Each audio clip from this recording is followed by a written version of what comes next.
تو عصر کے بعد میں تھوڑا بیان کرتا ہوں معاشرت پر. تو پہلی دفعہ جب میں وہاں ٹھہرا تو 8ویں دن امام مسجد کی بیوی آئی ہمارے پاس، میری بیگم کے پاس، کہ جی بیگم صاحب میں نے آپ کا اور مولانا کا شکریہ ادا کرنا ہے کہ آج میری زندگی کا پہلا ہفتہ ہے میرے خامند نے مجھے مارا نہیں. پہلا ہفتہ.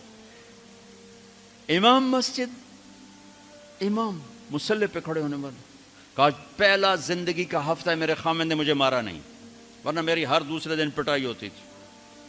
اور 10ویں دن امام صاحب خود آ گئے، کہا مولانا صاحب ہمیں پتہ ہی نہیں تھا زندگی کیسے گزار، ہمارے جو ماحول میں تھا ہم وہی کر رہے تھے. کہ میرے بہنوئی نے میری بہن کی ایک دفعہ ٹانگ توڑی، ایک دفعہ بازو توڑا، اور عالم دین ہے، عالم دین ہے. ہمیں کسی نے یہ بتایا نہیں تھا، ہم نے زندگی میں پہلی دفعہ یہ باتیں آپ کے منہ سے سنی کہ زندگی کیسے گزار. تو فرحان کی زندگی فتوے سے نہیں چلے گی کہ میں مفتی نعیم کا بیٹا ہوں، یہ تو حسن اخلاق سے چلے گی، میٹھے بول سے چلے گی.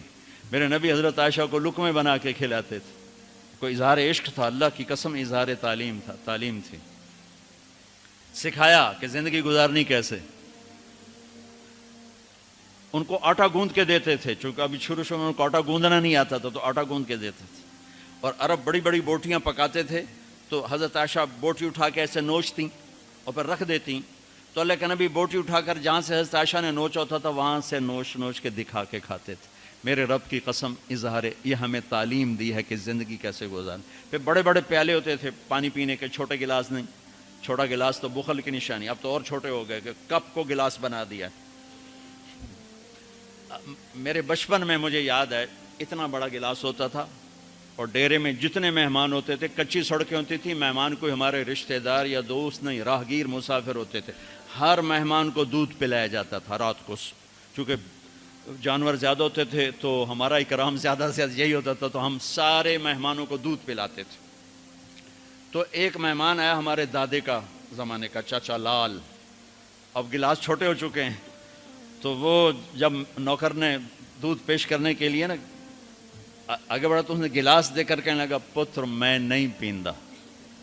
سمجھ رہے ہو پنجابی سمجھ رہے ہو نا؟ پتر میں نہیں پیندا. اس نے کہا چاچا کیوں نہیں پینا ہے؟ کہ دو تو ود پیواں تے بے غیرت بنا تے دو نال میرا گزارا کوئی نہیں، لے جا.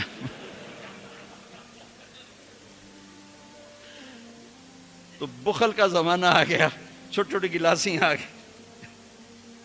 تو بڑے بڑے گلاس ہوتے تھے تو اما عائشہ رضی اللہ عنہا پانی پی رہے ہیں، رکھ دیا. میرے نبی اٹھا کر جہاں حضرت عائشہ کے ہونٹ لگے ہوتے تھے وہاں ہونٹ رکھ کے پانی پیتے تھے. صرف تعلیم. جس ہستی نے اللہ کو آنکھوں سے دیکھ لیا ہو اس کو کسی چیز کی رغبت ہو سکتی ہے؟ جنت بھول جائے گی جب اللہ اپنا دیدار کرائیں گے اور پھر پردہ پوشی فرمائیں گے تو کہیں گے یا اللہ جنت نہیں چاہیے، تو چاہیے، بس تجھے دیکھتے رہیں، بیٹھے رہیں تصور جانا کیے ہوئے از لذت دیدارش، خسرو چتواں گفتن سر دادن و جان دادن نادیدہ رخ یارے.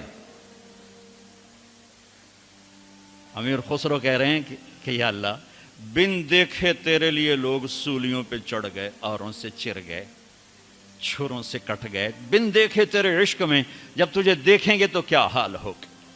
از لذت دیدارش خسرو چتواں گفتن سر دادن و جان دادن نادیدہ رخ یار. تو جس ہستی نے اللہ کو دیکھا ہو ان کے لیے عورتوں کی کیا رغبت ہے. یہ صرف سکھانا. ایک حدیث سنا دے، ما تزوجت وما زوجت الا بوحی من السماء نزل به جبریل. لوگوں میں نے جہاں شادی کی، میں نے جہاں بیٹی دی، پہلے آسمان سے وحی آئی پھر میں نے قدم اٹھایا. اللہ کی قسم ہمیں سکھانے کے لیے تھا، ہمیں سکھانے کے لیے. ہاں سفر سے واپسی ہو رہی ہے، ٹھیک ہے.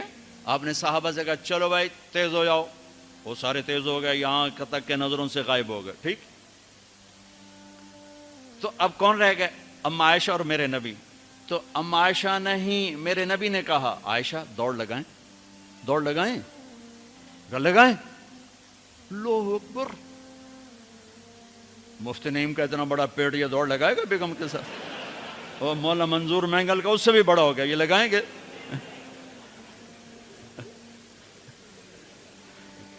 تو عائشہ دوڑ لگائیں، کہا جی لگائیں.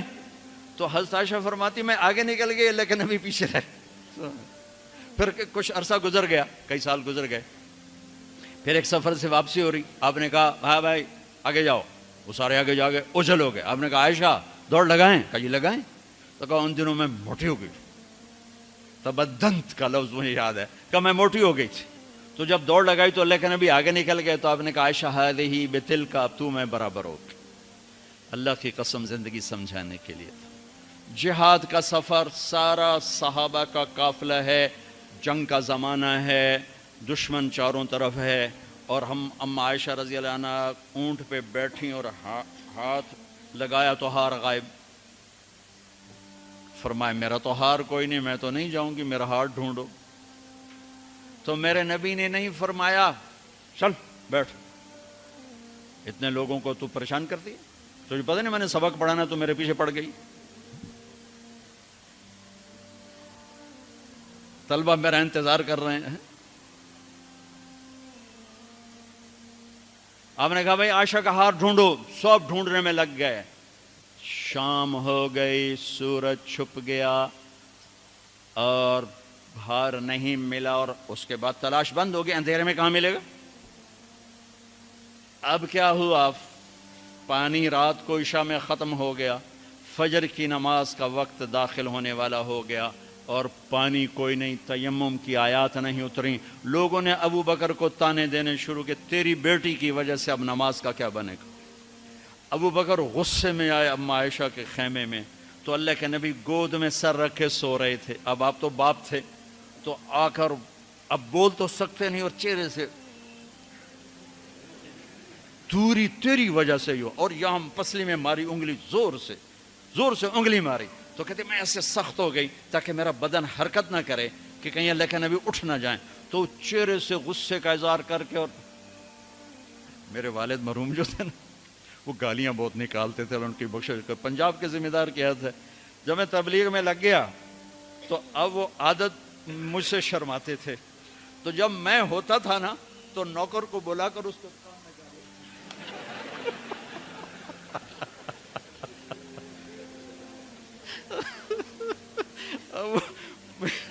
جوانی کی عادت بڑھاپے میں تو جا نہیں سکتی تھی، تو پھر وہ آہستہ آہستہ گالیاں اپنا کوٹا پورا کر لیتے تھے. تو ابوبکر صدیق رضی اللہ عنہ میں کہ کہیں بھائی اللہ کا نبی اٹھنے کرتے رہو، انگلی مارتے رہے. تو اللہ نے آیات تیمم اتار دی. اس موقع پر تیمم کی آیات پہلی دفعہ 8000 سال میں یہ ہونے لگا ہے. بھلا مٹی سے آدمی صاف ہوتا ہے اور گندا ہو جاتا ہے؟ اللہ کہا نہیں نہیں، فتیمم، چلو تیمم کرو. اب سارے صحابہ میں خوشی کی لہر، اور سعد بن عبادہ کہنے لگے اے آل ابو بکر، یہ پہلی تو نعمت نہیں ہے جو تمہارے گھرانے کے طفیل ہمیں ملی ہے، اس سے پہلے بھی بڑی نعمتیں تمہارے گھر کی طفیل ہمیں ملی ہیں. اللہ نے تیمم کی آیت اتار. میرے نبی نے قافلے کو نہیں چلایا، یہاں تک کہ حضرت عائشہ نے کہا اچھا یا رسول اللہ اب چلیں، ہار کو چھوڑیں. پھر میرے نبی چلے، اور جب اونٹنی کو اٹھایا تو ہار اس کے نیچے پڑا ہوا تھا. وہ سارا باہر ڈھونڈتے رہے، ہار نیچے چلا گیا تھا گر کر. یہ میرے نبی کی زندگی ہے. یہ مینگل صاحب سے کہتا ہوں پڑھائیں، مفتی نعیم سے کہتا ہوں یہ زندگی پڑھائیں، کہ ان کی بیویاں ان کو دعائیں دیں، ان کے ماں باپ ان کو دعا دیں، ان کی اولاد ان کو دعا دے. وہ باپ نہیں ہے جس کو دیکھ کے بچے ڈر جائیں، وہ تھانے دار ہے. تھانے دار بیٹھو ہے. وہ استاد نہیں جس کو دیکھ کے شاگرد ڈر جائے، وہ تھانے دار ہے. وہ خامد نہیں ہے جس کو دیکھ کے بیوی سہم جائے، وہ تھانے دار ہے. خامد وہ ہے جس کو دیکھ کے بیوی خوش ہو، باپ وہ ہے جس کو دیکھ کے اولاد خوش ہو، استاد وہ ہے جس کو دیکھ کے شاگرد خوش ہو. اپنے مصنوعی روب جمانا کہ استاد کی ہیبت ہونی چاہیے. ارے ہیبت، محبت ہونی چاہیے. محبت سے علم منتقل ہوتا ہے، ہیبت سے نہیں ہوتا. محبت سے جا کر فریکوینسی ملتی ہے، کال ملتی ہے، اور پھر جذبات منتقل ہوتے ہیں. تم ہیبت بٹھانے کے چکر میں